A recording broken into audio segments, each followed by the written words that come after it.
Thank you. Please be seated.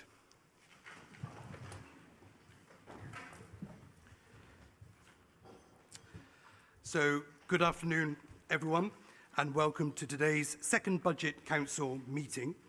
A specific welcome to Councillor Dudd. Where's Councillor Dudd? There you are. Welcome back, Councillor Dudd.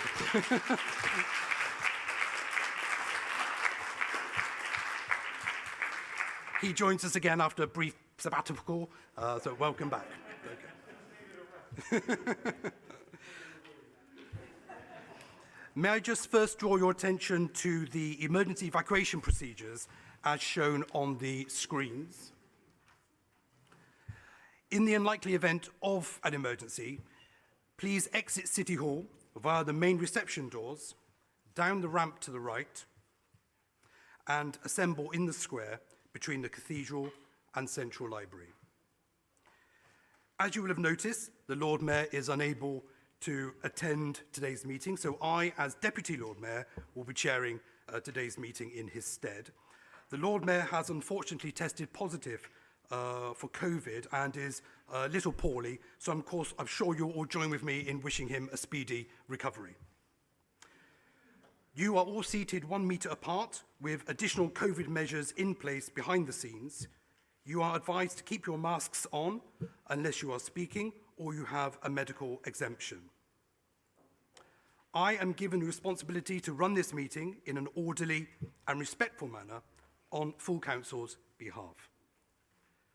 As I'm sure you are aware, this is a chamber in which a variety of opinions and views about issues will be held and expressed, and I would like to remind everyone here today that I expect all of you to behave with due courtesy, tolerance, and respect for one another's views, and to conduct yourselves in a reasonable way, as I'm sure you will. Thank you. The procedure for this meeting has been published as a supplement to the website, and printed copies are available in the public gallery, and welcome to members of the public as well to today's meeting. We will now move on to the agenda. Firstly, agenda item 2, apologies for absence. I have received apologies from Councillor Ali, Councillor Bales, of course the Lord Mayor, Councillor O'Rourke, Councillor English, Councillor Windows, Councillor Hartley. We also weren't sure about Councillor Jammer. Is Councillor Jammer here today? No. Thank you very much. And also Councillor Morris. Is Councillor Morris here today? No. Okay, thank you. Are there any other apologies?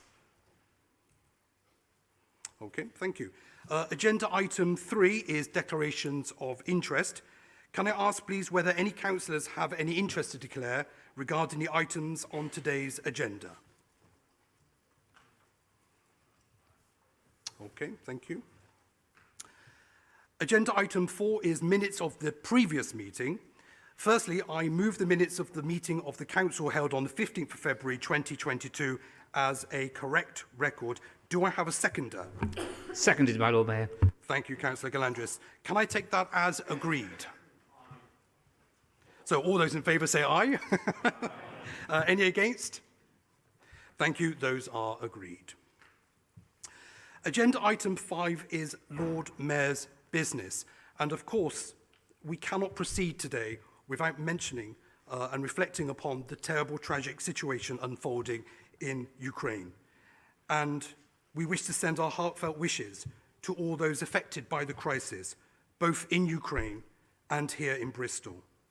As a diverse and inclusive city and a city of sanctuary, let us all unite and join the call for an end to this appalling violence.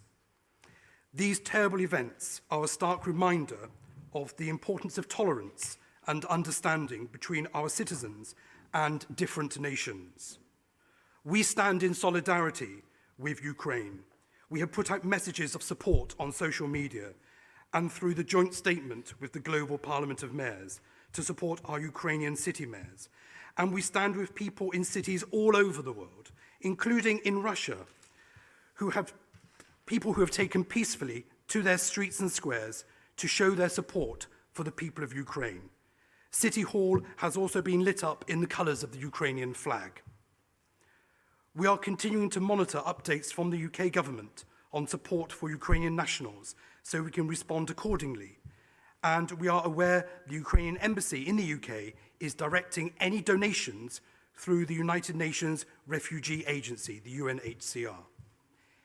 In addition, we welcome the actions of our local Romanian, Polish and other communities, along with local councillors, including Councillor Massey, who has been coordinating aid in support of Ukraine and its people. Thank you very much, everyone.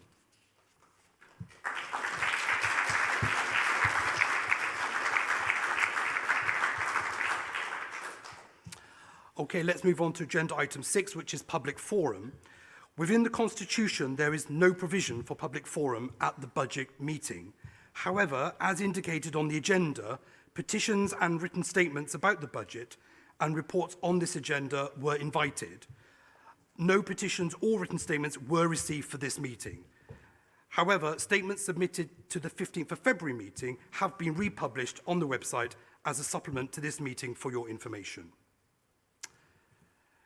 Agenda item 7 is the Budget Report 2021 to 2022.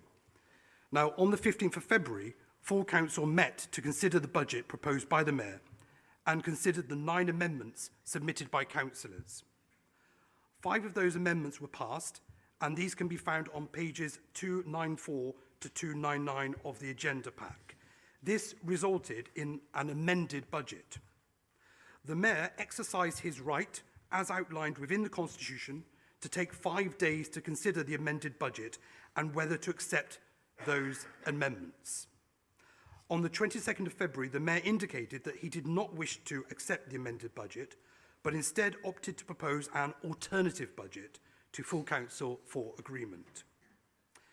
The agenda and reports detailing the Mayor's alternative budget were published online on Wednesday, the 23rd of February, and can be found at page 300 of the agenda pack. For this meeting, the procedure has been published online and printed copies are available in the public gallery. First this afternoon, we will pick up from where we left off with the meeting on the 15th of February, with officer confirmation of the amended budget position, followed by a councillor debate on the amended budget proposed by full council. The Mayor will then have an opportunity to comment prior to a vote on the amended budget.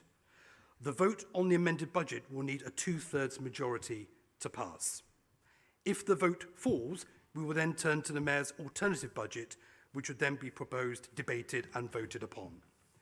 The Mayor's alternative budget will need a simple majority to pass. As I mentioned before, the procedure for the meeting is available online and printed copies are available in the public gallery. I will now ask the Section 151 officer to confirm the outcome of the meeting held on the 15th of February. Thank you, Lord Mayor. I can confirm that following the meeting on the 15th of February, the following 5 amendments were carried. That would be Amendment 1, Knoll Community Group Capital. Amendment 3, Green Group Combined Revenue and Capital. Amendment 4, Green Group Revenue. Amendment 8, Green Group Revenue, and Amendment 9, Green Group Capital. These 5 amendments are outlined in the pages previously mentioned and now form the proposed amended budget. Thank you very much, Denise. So, as Deputy Lord Mayor, I now move the amended budget as proposed by the meeting of full council held on the 15th of February. Councillor Galandris, would you like to second? Seconded, Lord Mayor. Thank you. We now move to a wider debate on the amended budget. So first, I'd like to call Councillor Massey to speak on behalf of the Labour Group. And a reminder, please, you have 3 minutes. Thank you. Thank you, Lord Mayor. It is worth remembering the core principles of each budget are broadly the same and address Bristol's priorities. So regarding some of the amendments, Jubilee Pool have already submitted stage 1 of their community asset transfer bid, and it makes no reference to securing a loan from the council to carry out repairs, which is unheard of in community asset transfers.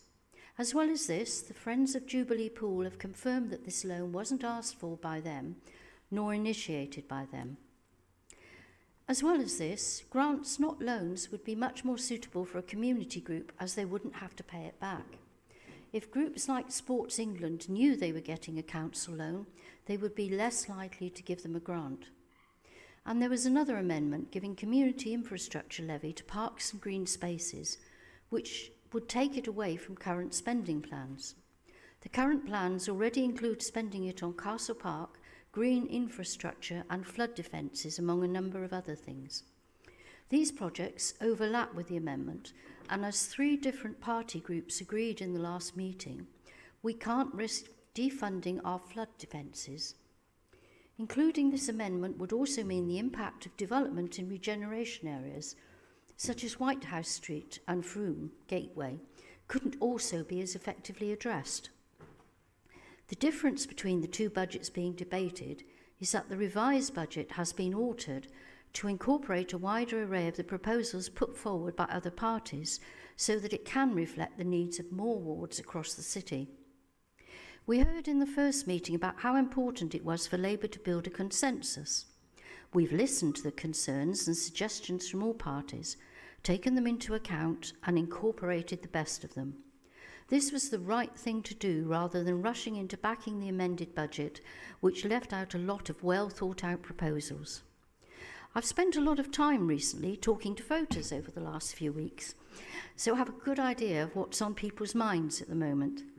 3 things came up frequently: cost of living crisis, community facilities and housing. The revised budget addresses all these things and will address Bristolians' priorities. We won't be supporting the amended budget, but rather will be supporting the revised budget, and I urge you all to do the same. Thank you.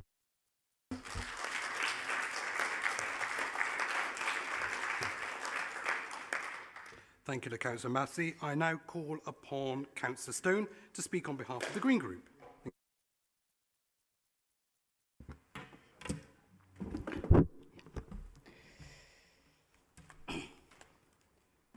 First, I'd like to send my heartfelt admiration for the people of Ukraine who are fighting for democracy, their homes and their human rights. I'd also like to take the opportunity, as we're talking money, to ask that the Mayor and the administration, Councillor Pearce, to disassociate Bristol from any Russian finances if this should be the case. And I would also like to remind everybody here present that we represent the people of Bristol, and we are not a single person, but we are united with strong values, traditions and responsibilities. So I will be voting for this amended budget. It was the best we could do in the circumstances given, which is a shame and a missed opportunity. Because these amendments show that we were listening. And of course, we wanted much more, and we could have done much more if there was more consensus, more conversation, more collaboration and active listening, but there was not. Unfortunately, I'm ashamed that the Mayor did not allow Council to vote on the amended budget immediately, and immediately the amendments were passed, but returned to his office and produced a budget with little regard for our democratic processes. Confusingly, he has taken some amendments that were voted through and left others out. A bit like a referee on the football pitch, accepting some goals that they like and disallowing other goals that they didn't. Well, to be honest with you, Tottenham Hotspur could have done with one of those referees last night, if you watched the game. I believe that the Mayor would like to stay in control, and he feels that this is in the best interest of the people of Bristol. Well, people of Bristol, if you're listening out there, right now, I do not, and in the future, right now, I do not know the difference between red and blue, and vice versa, because honestly, this is really something that I can't believe. Finally, I would like to point out that I heard the Mayor's rationale for opposing new public toilets was that the people in South Bristol have never had them.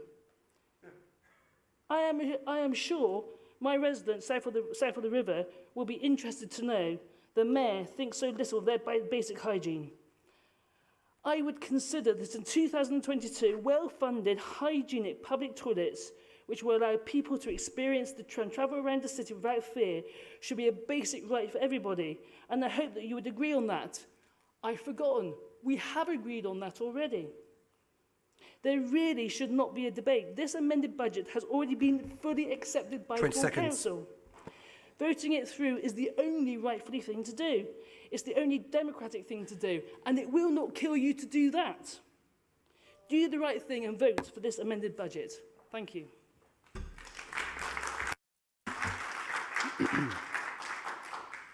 Thank you, Councillor Stone. I now call upon Councillor Gollop to speak on behalf of the Conservative Group. Councillor Gollop, please. Thank you, Deputy Lord Mayor. This whole process is confusing. So let me make it clear from the start. Conservatives will be voting against the budget as amended at the previous meeting. Now, that meeting was a chance to show our political differences.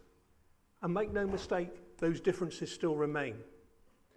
But at this council meeting, we have to set a budget. It would be totally irresponsible not to enable the authority to do that. We will continue to challenge the administration and highlight the policies we believe are wrong, such as the ever-increasing costs of the Mayor's office. But we will look to support a budget that incorporates our amendments funded from other sources. Now, members have long heard me talk about my bafflement with green economics. I have to say that is now only beaten by my bafflement at green voting strategy. We never really believed you, Heather, when you indicated your party might support our 2 amendments. But I must admit, I did expect all of your party to support all of your amendments. Yet, strangely, 4 Green councillors abstained on Amendment 7, and a different 4 abstained on the next amendment. The 4 who abstained on the amendment to squander flood defence provision, of course, were probably the true Greens. We all know the budget produces challenges, but I hope someone will tell me what part of green chaos theory removes funding from flood prevention. Now, I was going to ask members whether they thought that was a brave or a foolish amendment. But then I realised I didn't need to when I saw that the Knoll Community Party voted in favour of flooding. But Greens, let me say you have a long way to go to show us you are fit to govern. In this bizarre budget process, this is my only chance to give some comments on the budget myself. For years, Councillor Pearce and Councillor Don Alexander served on the Commercialisation and Innovation Working Group, identifying hundreds of activities the Council could run more effectively. We were looking to properly cover costs and make contributions to the Council's needs for further funds. It took us a year to get a basic trading account prepared for a couple of those basic trading activities. The extent of the problem was all too apparent. Across all 4 parties, we could see the enormous potential for improving the Council's finances. 20 seconds. So what does the Council do? But stop the working group and give up the attempt. I acknowledge the budget pressures were hard to crystallise because of the pandemic, but it would not have been unreasonable to have anticipated them. Should we not have identified where those pressures could have been addressed with more attention to spend to save? My Lord Mayor, we will vote against the amended budget. We will reluctantly support the Mayor's proposed budget because it is better than the original. Thank you.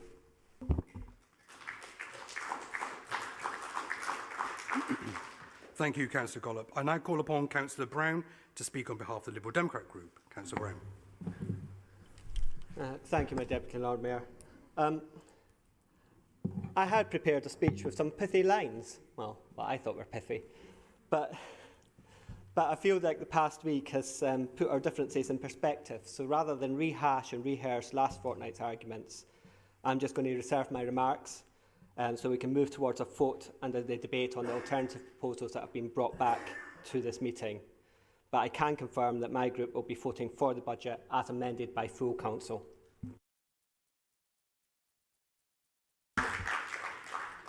Thank you, Councillor Brown. Now calling Councillor Hopkins to speak on behalf of the Knoll Community Party. Thank you. We will be joining the Green Party in supporting the amended budget, and I think the public will be interested to see the many somersaults that are going to be performed by a lot of councillors in this chamber, where Labour members are going to be voting for things they voted against a couple of weeks ago, and Conservative members are going to be doing likewise. So I think that people will take their own view of that. I didn't intend to actually speak about the Jubilee Pool situation, but given that it was raised by the Labour Party, I will now. Basically, this was not a loan. This was not part of the asset transfer. And it's absolutely correct that the initial application was not initiated by the Friends of Community Pool, Friends of Jubilee Pool, who were doing a wonderful job of running the pool in conjunction with the present operators. They did, though, as soon as the possibility became evident, put in a statement in support of the amendment, which this chamber voted for. When you are told that the Friends of Jubilee Pool said they will not be taking up the loan, you were not told that they were pressurised by the administration. You were not told, and I've got the emails to prove it, you were not told that they were in a position that if they made any application, that the asset transfer could well be blocked and abandoned. And I have the emails to show it. So that's the way this administration does things. This was not a loan. This was not even something that was designed to go ahead. It is quite right what was said, that the Friends will be far better off applying for grants, which they're energetically doing. But we can't know how quickly those grants will come out. And energy efficient measures for that facility, which would be effectively self-financing because their energy bills are quite high, would be a good fallback position. Also, the all-party working group who advised on Jubilee before got things actually right, and they would be called in to vet any application in the future to draw down on this facility. And they made a far better job of things on advising on the future of Jubilee Pool than the administration ever did. And that was an all-party group.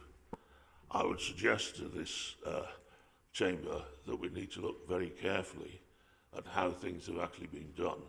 And we must make certain that the asset transfer is proceeded with fairly and reasonably so that the pool can continue producing the great facilities for our neighbourhood. Thank you. Thank you, Councillor Hopkins. That's the end of the debate. Mayor, would you like to respond to debate, please? Sure, thanks very much. So first off, just about the budget, in that this sets out the framework for how the council will operate over the coming year, and obviously through some of the budgets going forward many years, over many years to come. And look, the reality is that publicly I'm accountable for that budget, right? We come here, we have discussions, but when the journos come point, the gallery's full, whatever goes on in our services and where we put money, that comes to me. And I think in that context, it's actually perfectly reasonable for me to take an approach where I am as comfortable as I possibly can be, accounting with the spending that has been proposed in the budget, but also in the way those commitments are proposed to be funded. So I have to be comfortable with the cuts that are being proposed in the budget to make for that spending. And that is actually why we chose to go on a process that made space and time for us to go away, having listened to the amendments, actually sympathised with some of the proposals that were in them, but had problems with the way people were proposing to pay for them. So to take some time to go away, to talk with people who were open to having a constructive conversation, and then try and come back with a revised budget that incorporated, and it has, many of the proposals that were put forward, but we think finds a better way of funding them. So I am going to say something about what's not included, but I'm also just going to say this in light of today. You know, earlier on I was anticipating a situation and just trying to role play it in my head. What happens when we get back here today and any one of the groups might say, well, we got a lot of the things, but we're going to vote against you because we didn't get everything we wanted. I mean, when we're talking about collaboration and conversation, that approach is, I find that absolutely remarkable. We look through, we got a number of our things, but we didn't get everything, and on that basis, we're going to try and derail the whole thing. I think it's irresponsible. But anyway, on Jubilee Pool and the toilets and trade unions. So on Jubilee, you know, we received the outline proposal for the community asset transfer of the pool from the Friends of Jubilee Pool. That proposal does not include a loan from the council, indeed demonstrated that a BCC loan would actually damage their ability to leverage loans from funds from third parties. And having received the proposal, we went back to Jubilee Friends to ask for their clarification about the amendments, and they confirmed in writing that they do not intend to seek a loan from the council and have 14 other potential funding sources. So we've got to make sure that when we bring a cause to the chamber, we're in line with people. Toilets, we believe in the community toilet scheme. As shown last time, it's all very well throwing stones at it, but if you've made no effort to actually support it and strengthen it, your criticisms are on thin ice. And there was some misunderstanding about the trade union position. It wasn't a cut, but what we are doing is restoring the money and entering into negotiations to modernise the industrial relations agreement and enshrine the right to trade unions to get time off in the workplace. I'll just say, Lord Mayor, what I say is what sits on the other side of this amended budget, all right, is a revised budget that incorporates many of the amendments and actually goes further, on many issues. We've got Kings West and Ironbridge, more school streets, 3 disabled bays, a more bulky, reduced cost of bulky waste collection. But we'll say more about that when we get past this first stage, hopefully. Thank you very much, Mayor.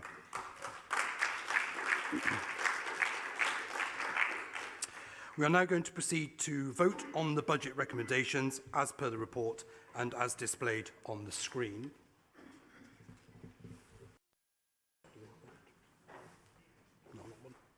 Yeah, okay. Firstly then, may I ask the Council to note recommendations A to F? Yeah, okay. We now move on to vote 1, recommendations G to K. Recommendations G to K are being shown on the screen now. I hope. The little ones. Oh, okay, all right, okay. They're not being shown. Okay. Now, just remind you, yeah, you can see it on the screens down at the end, hopefully, some of you. Just to remind you, this vote will need a majority vote of 2/3 in order to pass. This will be an e-vote, and the vote will run for 15 seconds. Tom, are we ready? Yeah. Okay, please vote now.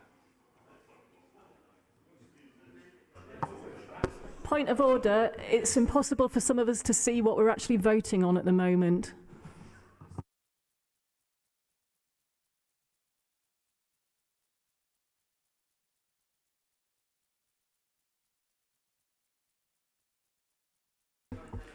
Okay, just to remind members, we're voting on the recommendations G to K, which you should have, which I know you have in your agenda papers.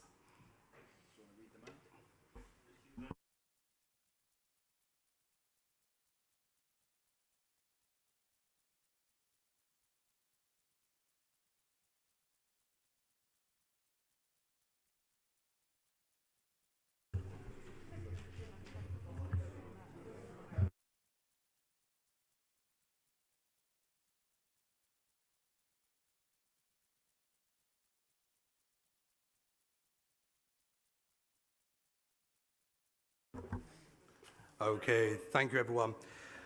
Due to technical hitches, I'm actually going to read out those recommendations. So it's recommendations G to K, which we're voting on in vote 1. So recommendation G, Bristol City Council levels of council tax increase of 2.99%, which includes 1% precept to support adult social care, noting the precepts of the Police and Crime Commissioner for Avon and Somerset and the Avon Fire Authority. H, the Council's General Fund net revenue budget for the year 2022-23 as £431.1 million and expenditure allocations as set out in Appendix 1, subject to any budget amendments properly notified to and approved by the Council in line with the Constitution. I, the Council's capital budget and programme for the years 2022-23 to 2031-32, totalling £1,906,100,000, including the incorporation of £32 million of strategic community infrastructure levy funding, as set out in paragraph 13 and detailed in Appendix 2, subject to any budget amendments properly notified to and approved by the Council in line with the Constitution. J, the proposed Treasury Management Strategy for 2022-23 in Appendix 4, incorporating the minimum revenue provision policy and the prudential indicators and limits. And finally, K, to approve the strategy for the flexible use of capital receipts as set out in Appendix 5. So that's recommendations G to K, which we're voting on now. And remember, this needs a majority vote of 2/3 in order to pass. It will be an e-vote, and the vote will run for 15 seconds. Please vote now.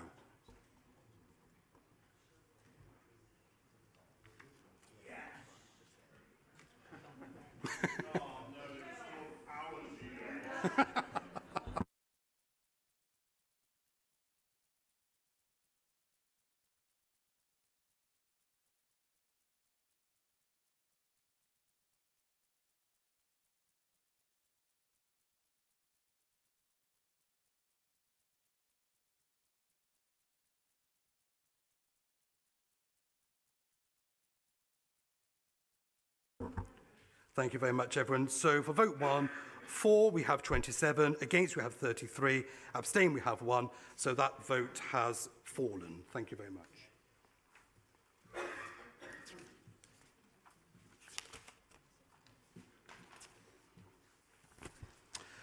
So we now move to the alternative budget as the vote for the amended budget has fallen. And I would now like to ask the Mayor to move his alternative budget. And Mayor Rees, just to remind you, you've got 3 minutes. Thank you. Thanks, Lord Mayor. So just once again, I am publicly accountable for this budget, so I must feel confident in both the proposals, but also how we propose to pay for them. At the end of the last meeting, I had a number of options available to me to accept the amended budget, but this was not something I felt I could be responsible for because of some of the proposed means of funding, what I thought were some proposals that I thought I was sympathetic to, actually. To table the original budget, which would have been unnecessarily adversarial and I think would not have given a chance to include some of the amendments we sympathised with, or thirdly, to go away, to make the space and time to work out how we can incorporate the best of the ideas that came forward. We chose the third option as the most inclusive and constructive way forward. There was clear consensus around the positive homes-led budget, with the vast majority of the budget being unamended. Where there was disagreement, we took an approach to adopt proposals which do not impact on services or key areas and modified others to balance the impact on services. I will just say there's an administrative error where the commentary and the numbers do not match in the around the trade union budget, but that's going to be corrected soon, just a slight administrative area. But what will happen in this revised budget is that trade union facility time is retained in the budget in full this year while we work with our trade union colleagues to modernise the agreed framework and enshrine the right of unions to workplace representation and continue to see our unions as key partners. The Chamber carried amendments which we'll take forward as they are because we were comfortable with the way people suggested paying for them. Amendment 3, funding for consideration of additional RPS area, continues the work we're doing on school streets and more parking enforcement officers. And Amendment 8, retaining the 30 minutes free parking. We were happy with the way those come out. Other items we've picked out that we've incorporated into this budget, including the reduced cost of bulky household waste collections, the retention of free disabled parking bays, and additional funding for the Cribs Patchway New Neighbourhood Partnership, which is actually a really good intervention when we think about the pressure on our transport system coming into the city that will come as those neighbourhoods are built. Our sense is that by working through it, we were just able to find a better way of funding them. We've supported the restoration of King's Western Iron Bridge, and I will say, thanks to Darren Jones, Don Alexander and Mark Weston and his colleagues who have continued to advocate, and I'm pleased that we've been able to find a funding stream that will allow us to take that forward. On the amendments that covered SIL, we've agreed that we will look to prioritise green spaces, trees and outdoor equipment. However, we all know SIL has to be allocated against specific schemes, and we're offering to work with all councillors on a scheme by scheme basis. So I look forward to hearing your comments on today's budget, revised budget.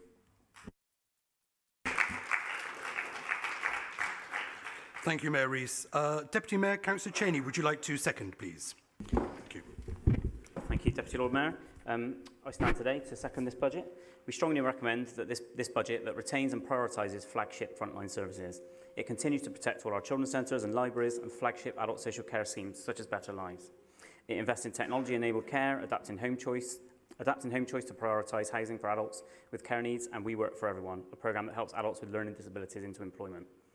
The proposals bring through new specialist provision for children with SEND and wraparound support for holiday activity. Our proposed capital programme focuses on delivering our ambitious carbon and ecological goals and moves us closer to get the modern flood defences we need that could help unlock land for 13,000 homes. 1.8 billion of council rents will be invested in new and improved council homes, 80 million to make homes more energy efficient, and a further 12 million from our general fund budget to enable further affordable housing delivery. It looks to invest in our leisure facilities, modernising and expanding those that serve the most people and the most deprived communities, and proposes investment in venues which underpin Bristol's cultural offer. As we face the growing cost of living crisis, we stand by the most vulnerable.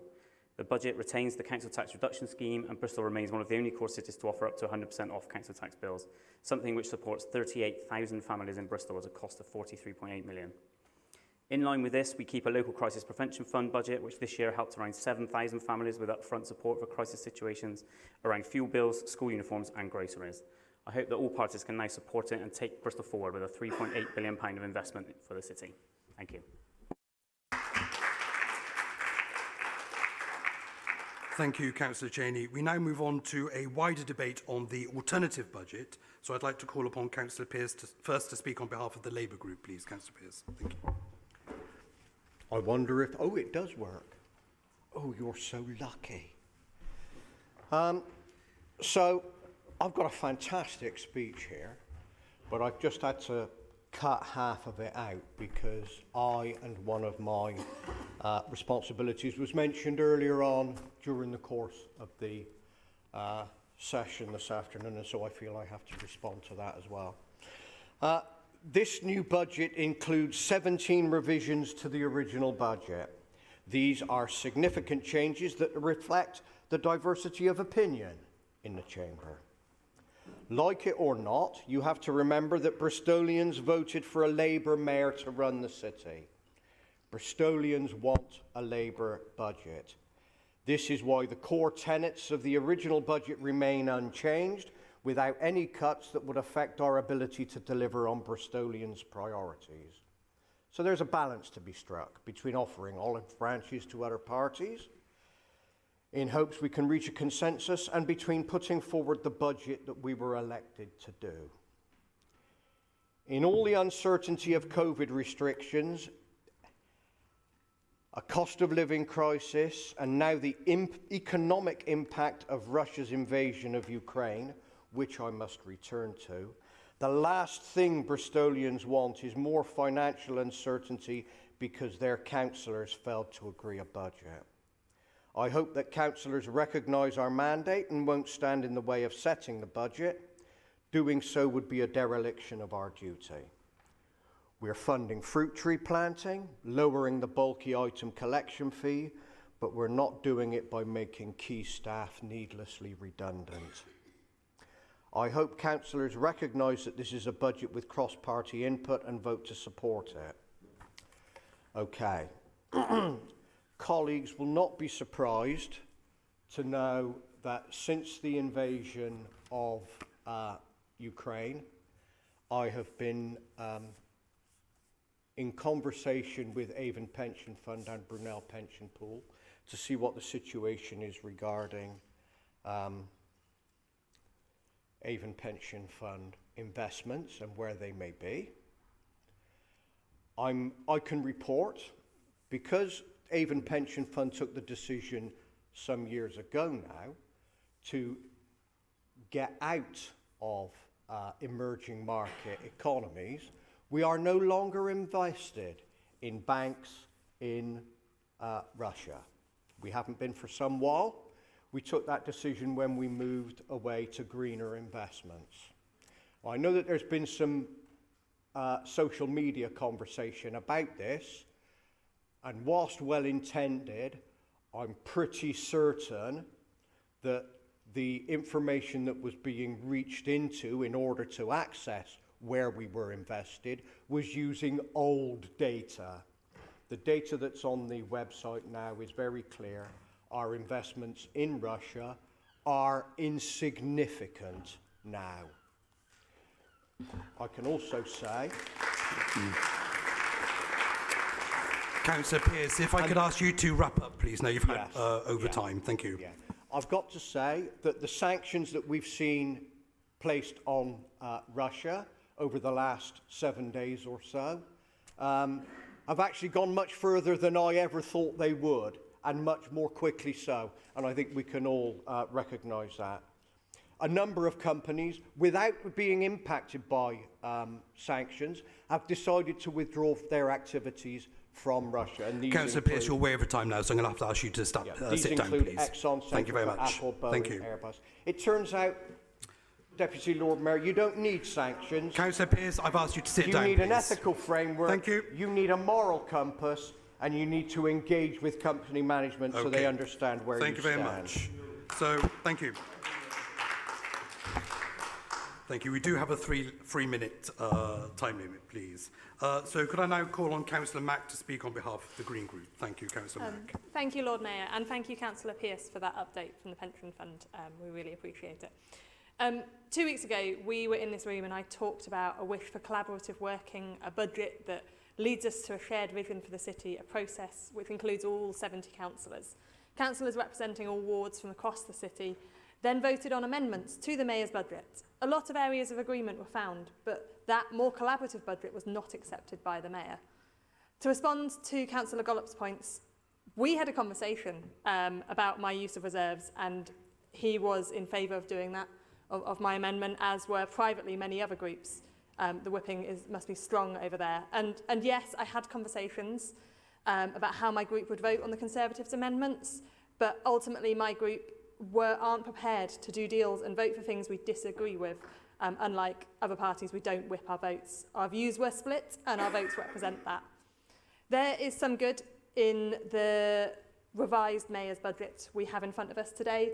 Labour have been dragged to the table by the Greens to talk to councils, trade unions and have U-turned on plans to cut that faculty time. Strange times when Labour are so reluctant to work with our trade unions that it takes a budget amendment to get them to.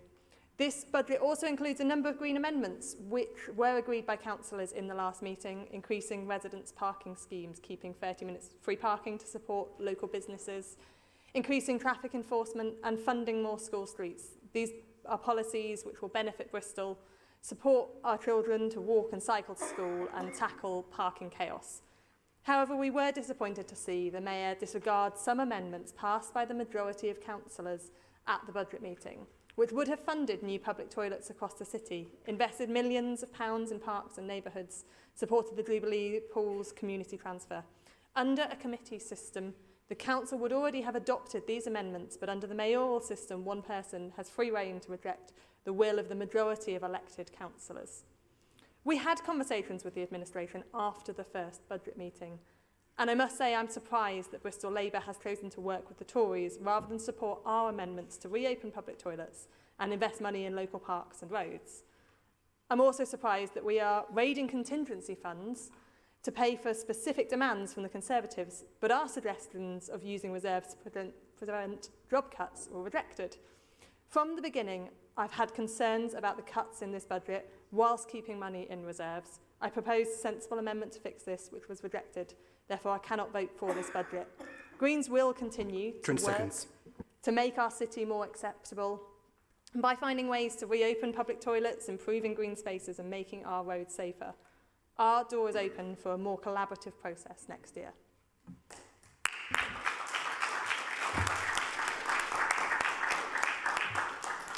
Thank you, Councillor Mack. I now call upon Councillor Weston to speak on behalf of the Conservative Group. Councillor Weston. Thank you very much, my Deputy Lord Mayor. Sounds a bit cumbersome, but you know what I mean. If I inadvertently lose the Deputy, I apologise. I have a great deal of sympathy, actually, with Councillor Brown, your comments earlier about reserving remarks. Sadly, I won't be, but it feels very different 2 weeks, and it feels very strange as if we're debating something as mundane but as important as the budget, when actually you've got all manner of things happening in the shadows and people dying while we're talking. It's horrific, actually. It kind of puts into perspective, actually, what the world is like. But we do need to talk about the budget, so I'm afraid I will have to return to it. It's an interesting one, the process that the council works with when it comes to mayoral budgets. Because in order to pass an amended budget, you need 2/3, against the mayor's will, you need 2/3. The numbers aren't here. They're not in the chamber. There aren't 2/3 of opposition councillors, so we can't round through a budget. To get with the mayor's support, you need 50%. Labour can't do that on their own. There again aren't the numbers. So at some point, conversations need to be had and deals need to be struck. That's just life. That's pragmatic politics. Now, they seem to be working under a misillusion here that at the last budget, I've invented a word. I'm rather proud of myself, actually, on that one. Working under an illusion that everyone was in favour of the amended budget last time. We didn't get a single one of our amendments through. So our priorities and priorities of our residents weren't put through at all. This, after the budget was paused, should we say, we then did have a conversation with the Labour Party about what we would do. Now, we have a choice today. We have to pass a budget. We're legally obliged to do so. So we can continue voting against till the early hours of the morning, where the council doesn't set a budget, or you can actually sit there and go, okay, fair enough, we'll have a conversation. What will it take for us to agree with your budget? And we had a grown-up conversation. We know that my group will vote as a group, as a block, because that's how we do it, which means we can deliver that vote, and today we were going to do so. But that means we've actually managed to secure improvements for our residents. We believe the budget is better. Thank you on the CPNN, by the way, and the Iron Bridge. Parks funding, I think, is going to be particularly important. And I want to highlight something. We had a petition here the other week, or the month, 50,000 people for a disabled play area. Actually, with this budget, there's now a capital investment for us to do that. That's a priority that I want to flag up now, that I think will be very worthwhile us doing collectively to find that identified place. Now, the budget isn't perfect. Public toilets is a classic example where we do think they need to come back. But this is a time for pragmatism. It's time for responsible, grown-up politics, and we are going to vote for the budget. It delivers more for our communities than the old budget did. Thank you very much, my Lord Mayor. Deputy Lord Mayor. Thank you, Councillor Weston. I now call upon Councillor Clark to speak on behalf of the Liberal Democrat Group. Thank you, my Deputy Lord Mayor. Before I start, I'd just like to raise something with Councillor Pearce. Councillor Pearce said that our investments in Russia were currently really insignificant. And I would like to just ask that we get some information back on what that insignificant means, and also what we're going to do about it as a council, as an authority, and obviously it's invested across the local authorities because it's pension money. But if you could do that, I think the Chamber would be really appreciative. Thank you. Can I now be on the clock? I'm happy to do that, Deputy Lord Mayor. Thank you. I really appreciate that. Thank you. Can we start the clock again, please? Thank you. Thank you. Well, what can I say? This is not the situation that I was expecting we would find ourselves. And I'm not sure if we are unique across the country in this situation, with a single individual having the power to dictate whether the budget, as amended, can be put through to a democratic vote. But it appears that the reason that the Mayor did not want to go through with a democratic route was because he did not like the fact that his party was not going to get its way. I'm really sorry, but I thought this was how democratic systems worked, with all the parties having the opportunity to have their say, and they either get their amendment through or not. And it is decided democratically. I am saddened, but the situation we have today is not a democracy should look. By denying all councillors a vote at the previous meeting on the budget as amended, you have put your interests before that of the city. My party was happy to reach out to the Mayor's office to offer support to find a working democratic consensus, but I did not get a response until the deal was done. Marvin, you are keen to tell us to come with solutions and not problems, and I was willing to do just that, but sadly my offer was not taken up. I have to ask, what kind of system allows us to be in this position? And the answer is that this budget process has shone a light on the role of, and indeed the need for, a directly elected mayor. What this city wants is a transparent democracy, not deals stitched up behind the scenes and out of the public gaze. A budget not set democratically with backroom deals raises real questions for residents of Bristol and are a further example of a growing need for change. And this is yet another example of the mayoral system not working. Roll on the referendum and let's join places like Hartlepool, Stoke-on-Trent and Torbay in returning to a more democratic and transparent system. Thank you, my Deputy Lord Mayor.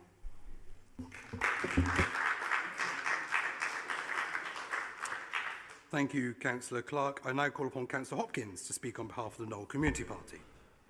Thank you, Lord Mayor. Firstly, I just want to correct the Mayor. We checked in advance with regard to the potential facility that we voted through in this council a couple of weeks ago for Jubilee Pool, and basically would not have affected any rights to actually apply for grants from elsewhere, because they were not guaranteed to get any money and would only apply for money through a process at a later stage if they weren't able to get it through capital grants, which they would much prefer. I'll try to keep my speech short because we've had over long ones from a couple of places, and say that the only good thing that comes out of this whole process over 2 weeks is that when we actually explain what's happened here to the general public, any ambiguity from them in terms of should they vote to get rid of the mayor's system or not, I think will disappear. We will explain to them that a majority of people voted for something, but then the mayor didn't like it.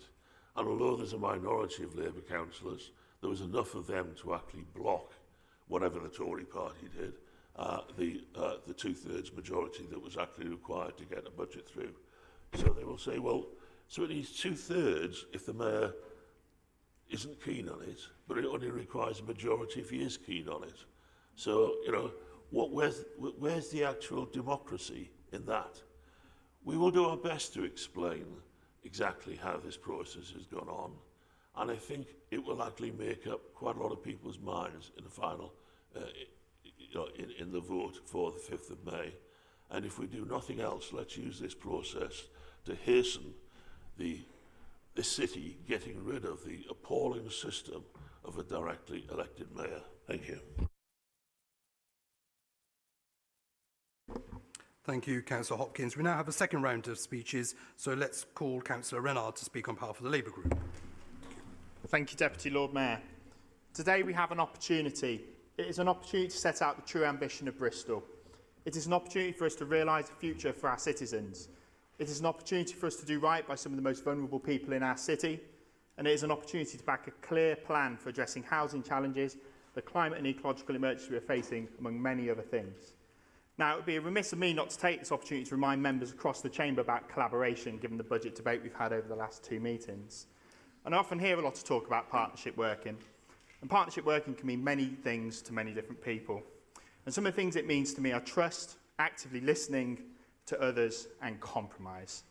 No one will get everything that they want, and we are heavily constrained by sustained cuts to local government funding over many years, which are tying our hands behind our backs. It's a reality, and it's a reality we must be grounded in. Now, this budget before us today is also a housing budget. It brings together a huge amount of work undertaken in that spirit of collaboration over many months. It sets out a clear vision for doing our bit to address a national housing crisis that is effectively affecting us locally and particularly acutely. We're investing over £3 billion in new council homes and improving council housing. We've also set out our affordable housing strategy through Project 1000. We are an administration that is serious about tackling major challenges head-on and doing so through a one-city approach. And not only that, but it's being delivered in the context of the due consideration of other challenges that we're facing. Now, other parties have made reference to recent decisions and by-elections, seemed to be a feature a couple of weeks ago, but they forget a few other things that we've taken huge decisions on. Protecting the Western Slopes, safeguarding Knoll West Health Park, the first railway station in Bristol in nearly a century, additional investment into our voluntary community and social enterprise sector, and investing in council homes at Kengrove Park while also investing in a public park, setting out our stall in supporting community-led housing and focusing on investment in community infrastructure as well. We know it is about homes, but it is about communities too. This is just to name a few, and clearly we are an administration that is listening and also delivering. Let's remember, a vote for the budget today is a vote for £1.8 billion for council housing delivery that will see over 2,000 council homes delivered before 2030. A vote for the budget today is a vote for over 9,000 new council homes over the next 30 years. A vote for the budget today is a vote for £80 million for retrofit and energy efficiency, bringing total investment to £97 million by 2030. A vote for the budget today is also a vote for £12.5 million to begin a bathroom replacement programme. 20 seconds. Helping us to save on bills for citizens and reduce water wastage. It is also a vote for protecting our crisis prevention fund. And I hope that today you will all be backing this budget. Thank you.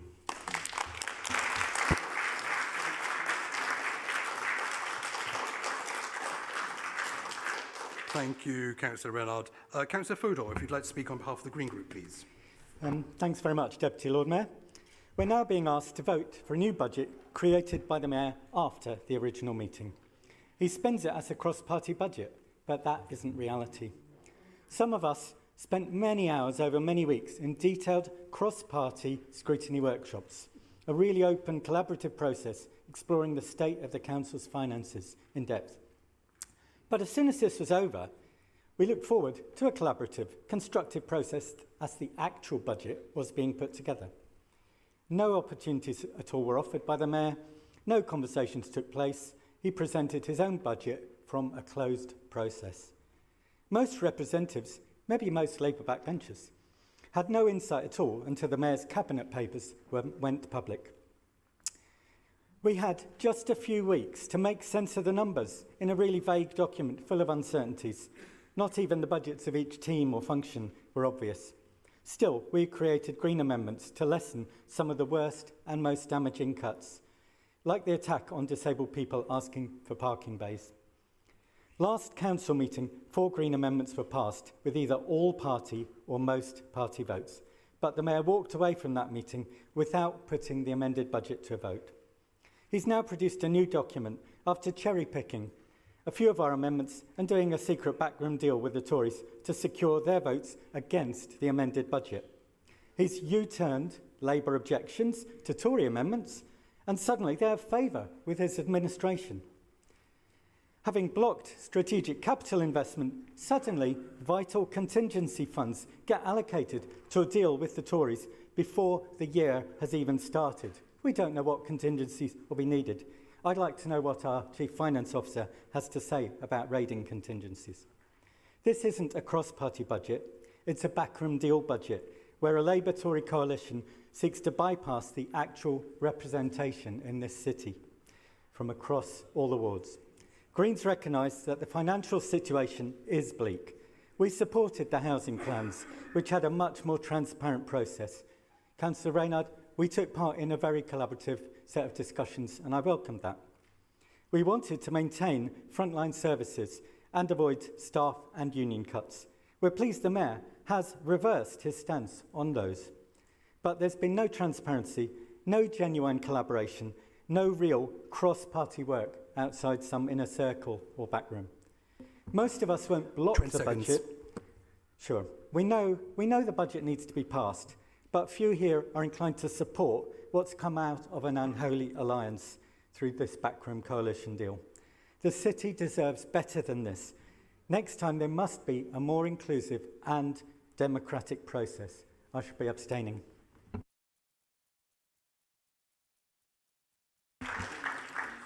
Thank you, Councillor Fodor. Councillor Geeta now to speak on behalf of the Conservative Group. Thank you, Deputy Lord Mayor. We cautiously welcome this new budget, primarily because it includes a spending commitment to local shopping centres, money to look at secondary traffic junctions to help stop congestion and pollution that could affect other areas on the outskirts of Bristol in the future, funding for outdoor facilities, and finally, after 6 years of inaction and completely messing up the process of repairing the Iron Bridge at Kings Weston, the money could finally be allocated. 4 things proposed by our group, 4 things that in the main benefit people across Bristol, 4 things that are of low cost in relative to the budget, 4 things the administration and the Labour group voted against, and 4 things that since the last meeting, politicians have been poring over social media outlets to try and claim. Interestingly, there was a letter published by Darren Jones in the media just a couple of days before the revised budget was released. And I'm certainly not accusing anyone of leaking information in order to save face, because I know how much people in this chamber hate petty practices and cheap column inches. But it has raised questions from residents in my ward. How can the administration completely mess up the process of fixing this bridge, spend 6 years coming up with excuses and refusing to take action despite the efforts of campaign groups? How can they vote against the amendment, which included these spending commitments, and then completely U-turn off the back of a single letter conveniently written a couple of days before the revision, a letter that could well have been written before our amendment was put before this chamber in the first place? Fortunately, these questions are rhetorical. Residents are more than capable of seeing this for what it really is, and we have no problem in reminding them that it's not politicians, it's not timely letters, it's their hard work and campaigning over 6 long years that's helped deliver this funding. Imagine what sort of budget we could have had if the administration had consulted other groups in the first place. And we've just heard about trust, actively listening and compromise. Well, we could have had a budget in the first place that's had the full support of the whole chamber. If nothing else, this has demonstrated how the committee-based structure will eventually benefit the city over the mayoral system. Thank you, Deputy Lord Mayor.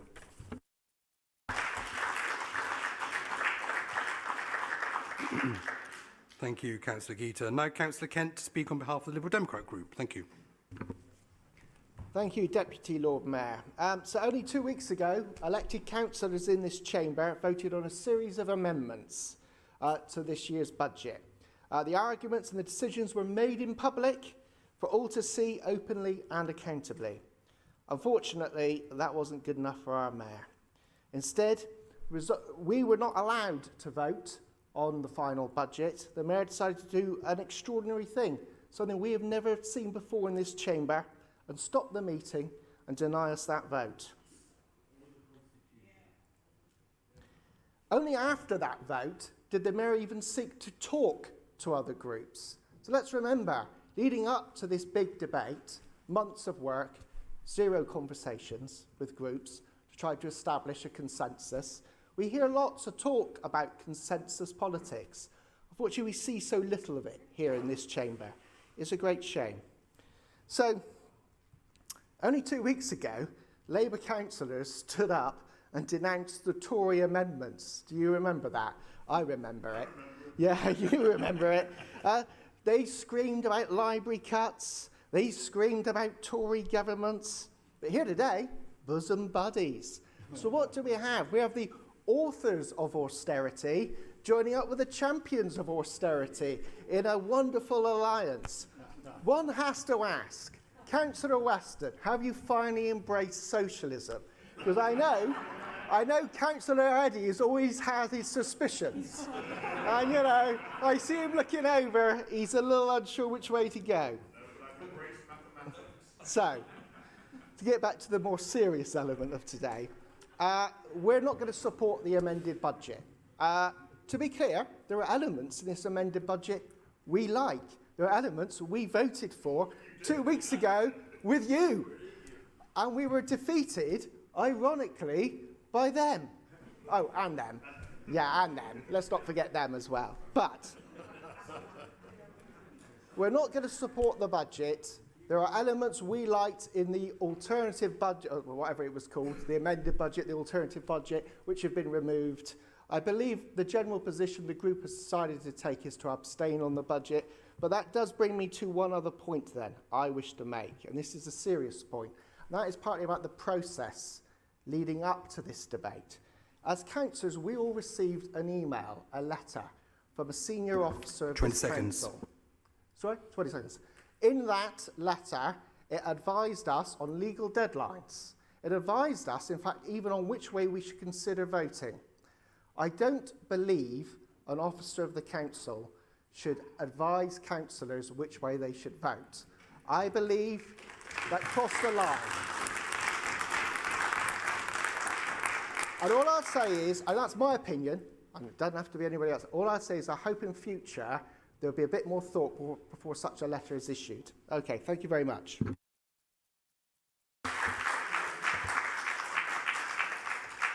Thank you, Councillor Kent. Councillor Hopkins, you mentioned previously you might not need to speak for a second time. I just want to put in one short comment. Okay. Lord Mayor. I have to say that those supporters of the Mayor's system must be sadly disappointed to hear the Tory speech just made, because basically, whilst the Tories are now able to run back to their wards and say, look what we got, it was voted down by council, but we persuaded the Mayor to give us it anyway. So that's negotiation. Having said that, they still realise that despite having exploited the system as it is, that the system has got to change. And a vast majority of people in this city actually realise that. And I would hope that the Mayor, over the next two budgets, actually realises that proper discussion and cooperation is a better way forward than the sorry tale that's happened on this occasion. Thank you, Councillor Hopkins. So that is the end of the debate. Mayor Rees, would you like to respond to the debate, please? Okay, thank you very much. I'll stick to the budget rather than the referendum. Just a couple of qualifications. One is, I mean, in terms of the comments from some of the Greens, because obviously people have different views, I think you misunderstand collaboration. Collaboration means you have a conversation, you get some of what you want. Right? It doesn't mean I get all of what I want or I walk away. Right? Which is what you've essentially said a number of times today. If you go down that route, you are down a rabbit hole, and any hope of this committee system that you're advocating for working is non-existent. In terms of the Conservatives, myself and Mark and team would disagree on many issues, but I appreciate what you just said. I agree with the math. This isn't, I mean, as Tim Kent said, this is not some big ideological hugfest. This is about looking at pragmatic opportunities to deliver around specific issues and taking them. And that's what we come to. I won't go into the other points that were made. And as for Lib Dems, I mean, everything's about the Mayor at the moment. I mean, and particularly when we're in the face of a conflict in Ukraine and you start throwing around these attacks on democracy language, it doesn't do us any justice whatsoever. Look, this budget is a budget for homes, it's a budget for inclusion and a budget for decarbonisation. There's £1.8 billion invested in council homes, £80 million to make homes more energy efficient, £12 million for affordable homes in the general fund. The budget prioritises flagship frontline services, children's centres protected, libraries protected, adult social care schemes such as Better Lives, investing in technology-enabled care, adapting home choice to prioritise housing for adults with needs, and We Work for Everyone, and helping adults with learning difficulties into employment. On education, it brings through new specialist provision for children with SEN and wrapping around support for holiday activity. It retains the council tax reduction scheme, supporting some of the most financially vulnerable people in the city as the only core city with 100% council tax reduction scheme, and has our local crisis prevention fund. These are things to be proud of in the face of the challenges we face today, that we are unapologetically ambitious, continuing to deliver, taking on the climate emergency, but making sure we're putting in place the basis for a just transition, which is a concept that I think a few of us need to catch up on. In our capital programme, we focus on delivering an ambitious carbon and ecological goals, we move closer to getting the modern flood defences we need that could help not just protect us from flood, but unlock land for 13,000 homes. We're investing in our leisure facilities, modernising and expanding facilities that serve the most people in the most deprived communities. And we have spending which underpins Bristol's cultural offer.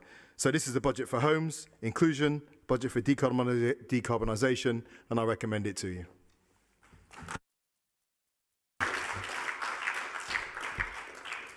Thank you, Mayor. We are now going to proceed to vote on the budget recommendations for the alternative budget as per the report and as displayed on the screen. And I believe you've now got paper copies as well, so I don't need to read that out again. So firstly then, may I ask the Council to note recommendations A to F. We now turn to vote 1, recommendations G to K.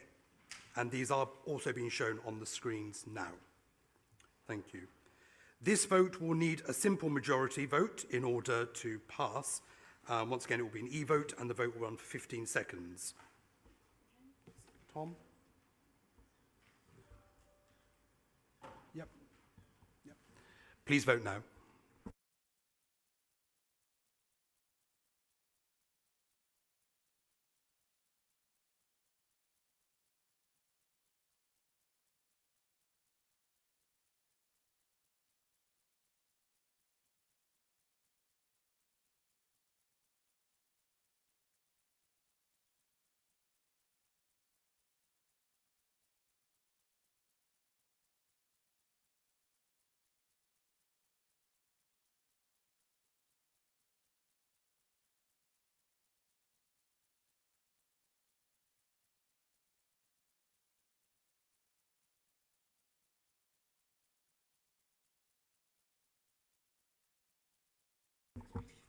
So that's 34 for, 8 against and 18 abstentions. So that vote is carried. Thank you very much.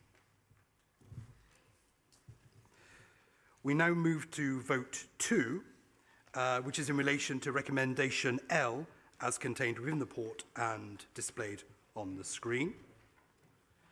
This vote will run for 15 seconds.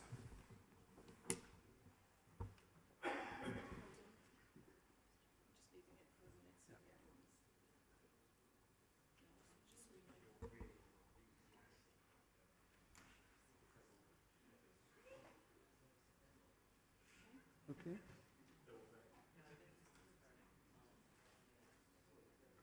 Okay. Please vote now.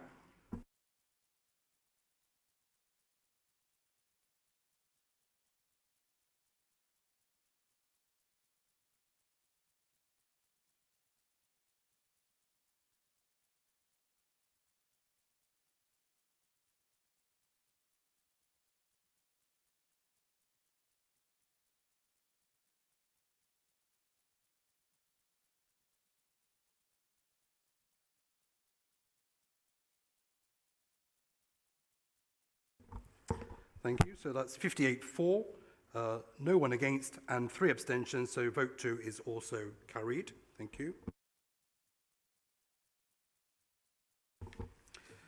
We now move to vote 3, which is in relation to recommendations M to P as contained within the report and displayed on the screens and on the papers in front of you.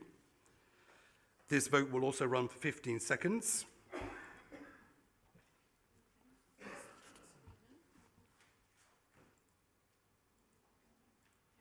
Please vote now.